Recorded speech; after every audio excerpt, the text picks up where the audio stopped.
And it's Martin Kelner with you through till 5 o'clock in the morning. 5 o'clock in the morning here on Talk Radio. Well, now, as you'll be aware, the TV and radio presenter Dale Winton died at the age of 62. Lots of tributes being paid to him through the week. The former Supermarket Sweep host died at his home earlier on Wednesday. He spent nearly a decade hosting the ITV daytime hit Supermarket Sweep, but he also hosted lots of other stuff as well, In It to Win It, Pets Win Prizes. He was also in Hole in the Wall, is in that game show as well. Well, joining us now is Ali Ross, TV critic, the doyen of TV critics. Ali, good morning to you. Morning, Martin. How are you doing? I'm fine, thanks. I mean, he was such a TV animal, Dale Winton. And I'm trying to think, if he weren't, what he would do if he hadn't have been... He was almost born to be a TV presenter. He waited quite a long time for stardom to come along as well. I can't ever see him actually working in a supermarket other than in a TV presenting role. Yeah. He was a natural. He did present some awful rubbish in his time, but he could make it shine. Let's put it that way. Well, he could. He was. They called him a shiny floor show type host. You know, that was his sort of show, wasn't it? The shiny floor show. Yeah. It was something of a pioneer as well, because I remember the very first time Supermarket Sweep started, and people said, "You've got to see this guy. I mean, he's very gay," and that is possibly not an unusual thing now at all, especially not on daytime. But at that time, for someone to be that camp, it was considered a little bit daring. But he totally made it work for him. But he didn't come out, though, did he? He didn't until he was into his I think, 45, I think, or something like that. But it was ridiculous that he didn't come out because, obviously, you know, it was quite well known. I mean, he wasn't flamboyant in the way that, say, Russell Harty was, but it was quite well known. No, I think when he did come out, it was about page 27 lead rather than the splash. So, and not a great revelation, but for the time he was operated in, it was very different. It was a very different style. And did you review Supermarket? Did you write about Supermarket Sweep much? Not the initial run. When it came back, I think I did, but I think it only lasted a series. But I've reviewed a lot of Dale's shows over the years, including Touch the Truck.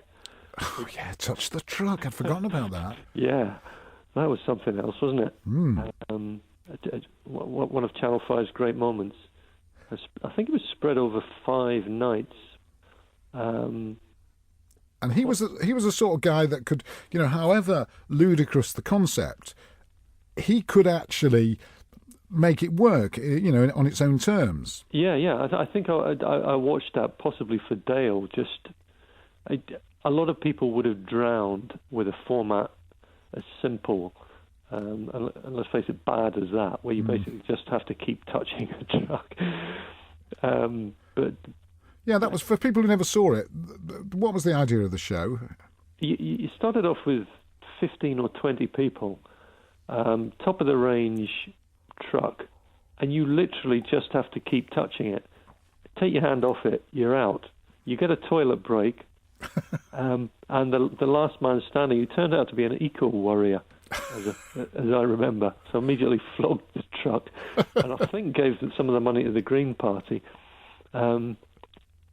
It appeared once with Dale as the host, and never again. And he was that sort of. A lot of the shows, as you say, were rubbish. The thing about Supermarket Sweep, though, there's a certain generation of students who will be very familiar with. I mean, he managed to make it into a sort of cult show, which is, you know, when you think of the stuff that's on daytime TV now. Probably, you know, slightly more sensible and more worthy, some of the stuff. But you can't imagine students missing lectures, to watch Cash in the Attic or any of those shows. It was such a cult that he got a role in Train Spotting, which I'd forgotten until yesterday. He did. That was in the obits. Doing a sort of a Supermarket Sweep parody of himself.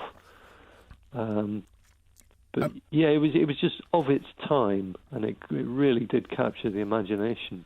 Yeah. Which was entirely down to Dale. I mean, if you gave the format to another 99 people, they probably wouldn't have had anything like the impact. Yeah. Because he was in radio before he went into TV, and I think I read some of the quotes that that were retread for the obits, and I think at one point he said he always had a sort of plan. His plan was to be a DJ around clubs, and then be a DJ on the radio, and then be a presenter on TV. So he sort of knew what he wanted to do, and he achieved it all, and yet despite all that, he was depressive, and that probably, it's a family thing as much as anything, because I think his mum was a suicidal depressive as well. Yeah, there was certainly a dark side to Dale. He would ring up the paper if he got a bad review and wonder what he'd done wrong and dwell on it. And in actual fact, it was just something like Touch the Truck. Is with the best will in the world, it's not going to get a great review. No. Maybe ironically, but that's all. I think fame meant quite a lot to Dale. It was something he chased, and when he got it, it gave him a measure of happiness. But take that away, and suddenly you're not as hot, then it will also have the reverse effect on you, I think. Yeah. Well, it's interesting what you say about him reacting to bad reviews. I mean, he did need to be... See, I'm just thinking of the contrast between himself and, say, somebody like Piers Morgan, who... Piers Morgan revels in bad reviews. Yeah. And you can't imagine he would be affected by them. But you can imagine, and it's by no means the first performer that's taken bad reviews and actually, almost in a masochistic way, been affected by them. Yeah, no. Dale was really hurt by them, I think, and... you kind of, at times like this, you kind of regret them, but you can only give your opinion, and it was in the nature of the man that it all mattered. Yeah, but depression is such a different. In a way, he similar to Stephen Fry. Stephen Fry, another one, yeah, and Stan Collymore, obviously, who's sat many a time in these very same studios. Stan, people used to turn around and say, well, what's he depressed? He's earning however much money it is. He's achieved everything. He's scored these goals, etc., etc. But you can't explain it away. And it's the same with Dale Winton, in that, he achieved all that. He drove around London in an open-top sports car. People, fans shouted at him and he waved back to them and all that. And he had all these showbiz chums and they sat in the best restaurants in the West End and all that. And you can't explain why at the end fame in itself is never going to make you happy, though, unless you're fulfilled in all the other ways that you should be. It's a lesson for people out there who are chasing it. Yeah, you want the money really without the fame would be the idea. It's funny. I've had this conversation when I was at Radio 2. I had this conversation with Ken Bruce, and Ken Bruce was saying to me that he, in his view, and I think he's right, had the exact level of fame which is comfortable. You don't want to be any more famous than Ken Bruce. You've got. Do you know what I mean? You've got you've got the earnings. You've got a good job. You do it well. People like you, but they don't like you too much. Do you know what I mean? Yeah.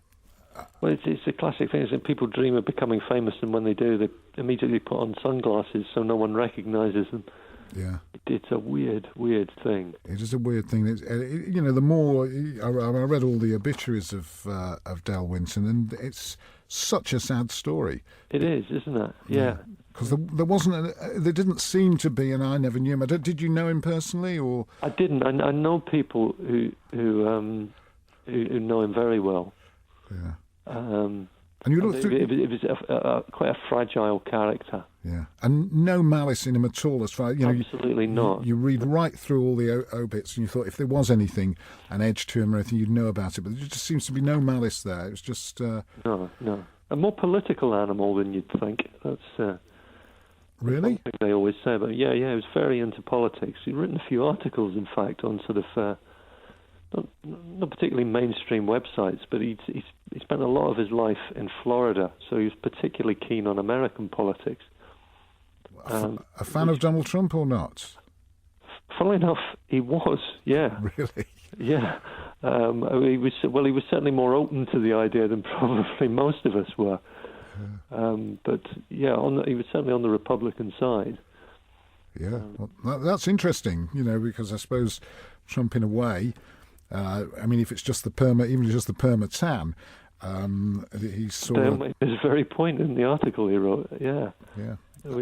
We have quite a lot in common, I think, is the way he started it. Really? Oh, well, There you go.